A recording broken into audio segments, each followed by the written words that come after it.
বনি ইসরায়েলের একজন লোক ইন্তেকালের এক মুহূর্তে সন্তানদেরকে ডাক দিয়ে বলতেছেন, সন্তানরা আমার, কে কোথায় আসছো? আমি যত সম্পদ জমা করেছি সকল সম্পদগুলো আমার সামনে হাজির করো। এবার সন্তানরা তার কথা মতো সব সম্পদ হাজির করো। সব সম্পদ হাজির করার পর লোকটি সম্পদগুলোর দিকে তাকায় চিন্তা করতেছে, আফসোস, এই সম্পদগুলো উপার্জন করার জন্য আমার হায়াতের জিন্দেগির সব সময় আমি শেষ করে দিয়েছি। সম্পদের মহব্বতে পড়ে গেল, কিন্তু তার শরীরের যে অবস্থা তা দ্বারা সে বুঝতে পারতেছে আর হয়তো বেশি দিন বাঁচবে না। এমন সময় হযরতে আজরাইল আলাইহিস সালাতু ওয়াস সালাম চলে আসলেন।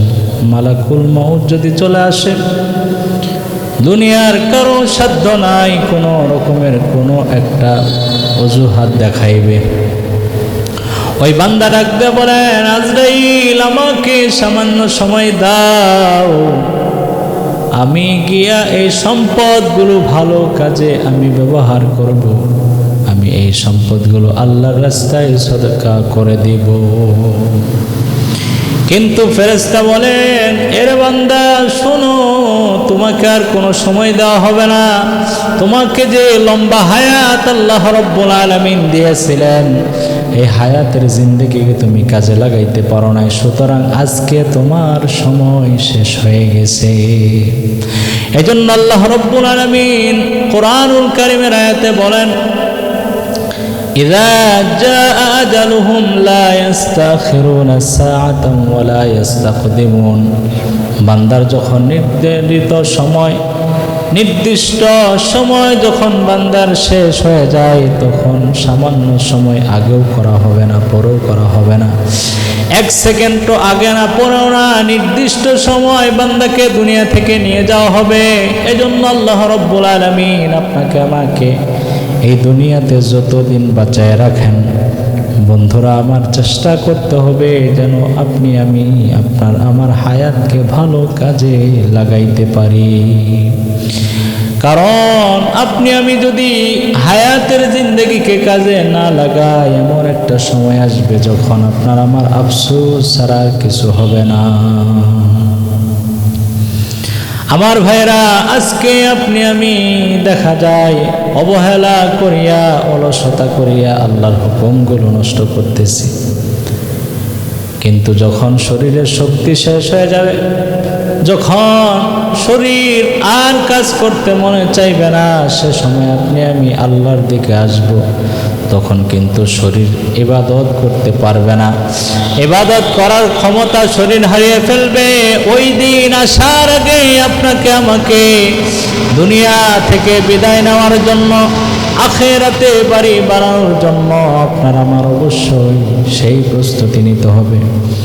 না জানি কোন সময় এলান হয়ে যাবে, অমুক ব্যক্তি আর দুনিয়াতে নাই। একদিন তোমারি নাম মসজিদে হবে এলান, একদিন তোমারি নাম মসজিদে হবে এলান। তৈরি থেকো, তৈরি রেখো, তৈরি থেকো, তৈরি রেখো, কবরের মাল সামান। একদিন তোমারি নাম মসজিদে হবে এলান। নামে সমন জারি হলে করবে আটক, বন্ধ হয়ে যাবে জীবন নাটক। বাহাদুরি থাকবে না দেহে যৌবন, ফুরিয়ে বসন্ত আসবে শ্রাবণ। নামে সমন জারি হলে করবে আটক, বন্ধ হয়ে যাবে জীবন নাটক। বাহাদুরি থাকবে না দেহে যৌবন, ফুরিয়ে বসন্ত আসবে শ্রাবণ। তৈরি থেকো, তৈরি রেখো, তৈরি থেকো, তৈরি জানি জীবন বিধান, একদিন তোমারই নাম মসজিদে হবে এলান, একদিন তোমারই নাম মসজিদে হবে এলান। এজন্য বন্ধুরা আমার, ওই দিন আসার আগে আপনাকে আমাকে পরকালের জিন্দেগি সাজানোর জন্য চেষ্টা করার দরকার। বন্ধুরা আমার, যেদিন নিজে গোসল করতে পারবো না, যেদিন অন্যজন গোসল করায় দিবে, যেদিন নিজের কাপড় নিজে পরতে পারবো না, অন্যজন পরায় দেবে, নিজের পায়ে হাঁটতে পারবো না, অন্যজন আপনাকে আমাকে নিয়ে যাবে, নিজে চলতে ফিরতে কোনোভাবে করতে পারবো না, সেদিন আপনার আমার আর কিছু করার সুযোগ থাকবে না। অন্যজন গোসল দিয়া দাফন করিয়া চলে আসবে, বান্দা কেউ আর খবর নেবে না, কেউ কারো খবর নেবে না।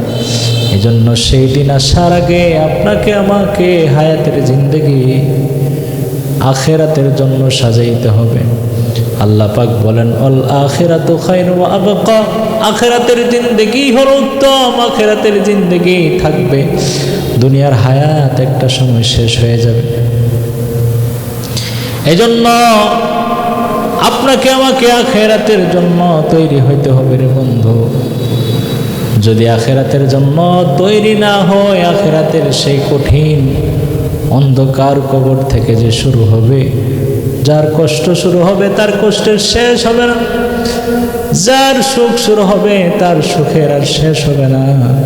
আল্লাহ রব্বুল আলামিন ফেরেশতা পাঠায় 3টা প্রশ্ন করবেন, মান রব্বুকা, মান রব্বুকা, তোমার রবকে, মা দিনুকা, তোমার দিন কি ছিল, ওমান নবিয়ুকা, তোমার নবী কে ছিল। এই 3টি প্রশ্নের উত্তর যদি আপনি আমি দিতে পারি, আপনার আমার সুখ শুরু হবে, সুখের শেষ হবে না।